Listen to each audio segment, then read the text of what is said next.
আতিপহালেই দ্বিতীয় দফার লোকসভা ভোট উত্তরবঙ্গের 3 কেন্দ্রত শেষ মুহূর্তের প্রস্তুতি তুঙ্গে দার্জিলিং, রায়গঞ্জ আরও বালুরঘাট লোকসভা কেন্দ্রত 3 কেন্দ্রে 47 প্রার্থীর লড়াই আইসা 26 এপ্রিল দ্বিতীয় দফার নির্বাচনত। এই দফায় ভোট গ্রহণ হবে দার্জিলিং, রায়গঞ্জ আরও বালুরঘাটত। বর্তমানে এই সব কেন্দ্রগিলা নির্বাচনী প্রচার ইতিমধ্যে শেষ হয়ে গেছে। বিতা লোকসভা নির্বাচনত এই 3টা আসনত আছিল বিজেপির দখলে। এইবার এই 3 কেন্দ্রের মধ্যত খালি রায়গঞ্জত প্রার্থী বদল করিছে গেরুয়া শিবির। শুক্রবার রাজ্যের দ্বিতীয় দফায় লোকসভা ভোট দার্জিলিং, রায়গঞ্জ আরও বালুরঘাটত এই 3টা লোকসভা আসনত ভোট হবে। সকাল থাকি ডিসিআরসি সেন্টার থাকি ভোট কেন্দ্রে পৌঁছিবার শুরু করিছে ভোট কর্মীগিলা। দার্জিলিং লোকসভায় শিলিগুড়ি মহকুমার এলাকার বাদে শিলিগুড়ি কলেজত তৈয়ারি করা হয়েছে ডিসিআরসি সেন্টার। এই বছর দার্জিলিং জেলায় মোট ভোটারের সংখ্যা 17,76,898টা।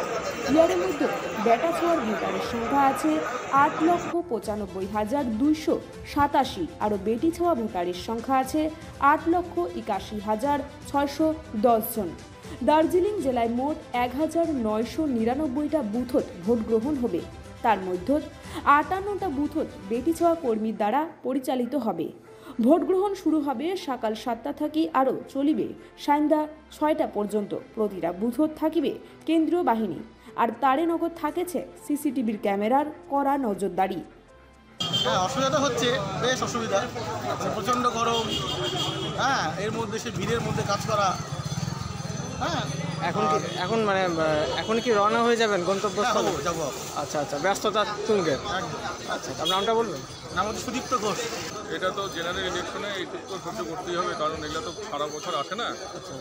সুতরাং এই গরমটা সহ্য করেই কাজটা করতে হবে। আপনারা কি এখনই রওনা হয়ে যাবেন? হ্যাঁ, আমরা এখনই রওনা হবো, আমাদের মেটেরিয়ালগুলো হয়ে গেছে। আচ্ছা, ব্যস্ততা তো তুঙ্গে চূড়ান্ত। হ্যাঁ, আচ্ছা, আপনার নামটা বলবেন? আমার নাম সুব্রত কুমার ঘোষ।